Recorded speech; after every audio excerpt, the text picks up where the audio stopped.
My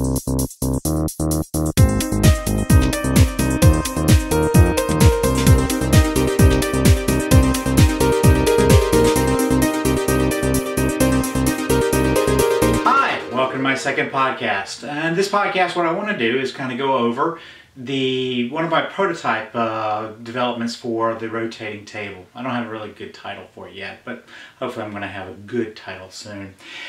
So in this video, what I'm going to do is show you the table that I made to experiment, and it has some limitations, and those will become apparent when you see it.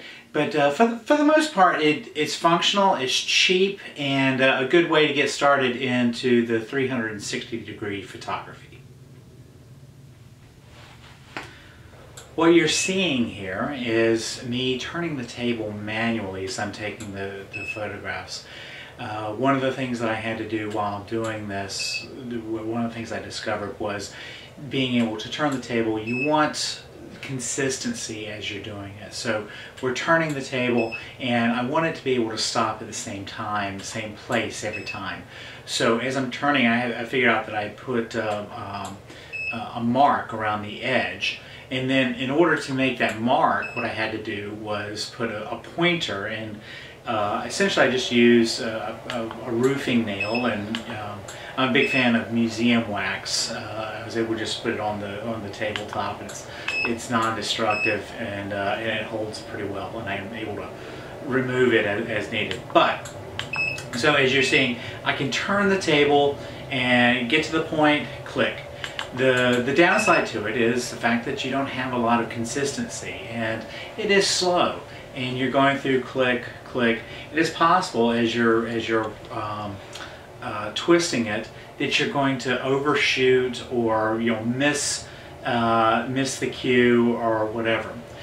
The other downside is that it's pretty labor intensive. You just have to sit there and pull it across for each and every shot, and so you're not able to do anything else. You're dedicated to shooting it in that style. The table itself is a little off balance. It doesn't have support all the way through to the edges.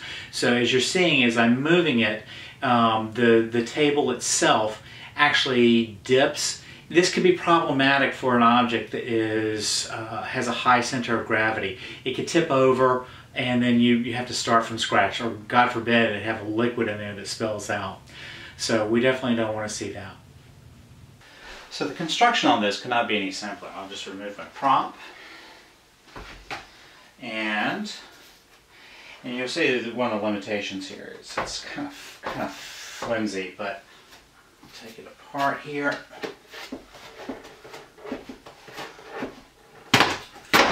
Here a little better than I thought I would, but essentially just a foam core,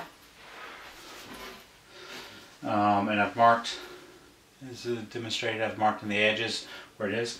And I also have a center point in the middle. It actually helped me cut, put it down here, the center point in the middle here, that actually helped me cut the board, but also acts as a guide for placement.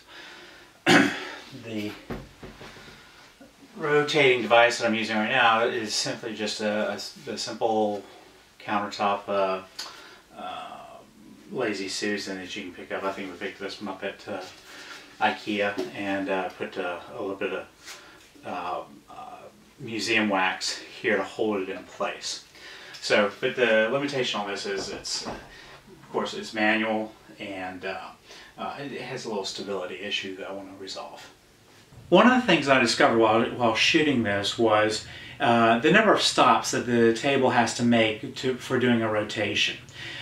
Your first instinct is to say, okay, I want to do front, back, left, and right. So that's 4 stops. And if you're just doing side-by-side pictures, you know what, that's fantastic. That is what it is. The other thing is, okay, well, now let's get a little more dynamic. So you want to add a little drama to it. You want to do that 3/4 turn. So essentially at a 45 angle. So if we do a 360-degree circle, divide that by 45, that gives us 8 possible stops. So in the video that I have, you're seeing those stops, and I only went up to 8. Now, when I took those pictures and I imported them into, say, a GIF file, just a simple GIF, and able to rotate it, it looked very choppy, chunk, chunk, chunk, chunk, and it wasn't that attractive. It didn't have a smooth appeal. So 8 stops is not enough. Where do we go from there with the number of stops? So, well, we could double that, and we go with 16 stops, and essentially that's for every quarter turn, that's 4 stops in between. That might be okay, but realistically, if you're looking at a video like you're seeing with this, we're shooting at either 24 frames per second or 30 frames per second. So think about this: as your object returns around a full 360, if it's doing it in 1 second, that will make a nice smooth transition. So we're really talking about going up in the neighborhood of about 30, 32, 36 stops in between. If you're doing this manually, like with the table, my prototype table here, it's going to be complicated. It's going to be very difficult to sit there and rotate, shoot, rotate, shoot, rotate, shoot. So this is going to be the impetus for moving forward with automating the process, where we put the object in the middle of the table, and are able to start the process, and it synchronizes the camera and the table all at once. So, but overall, if you're looking for just a very basic installation, you can't go wrong with simply putting in, getting a Lazy Susan, some cardboard, foam core preferably, and then just do it manually. I think it works well, and the proof is going to be shown here in just a second.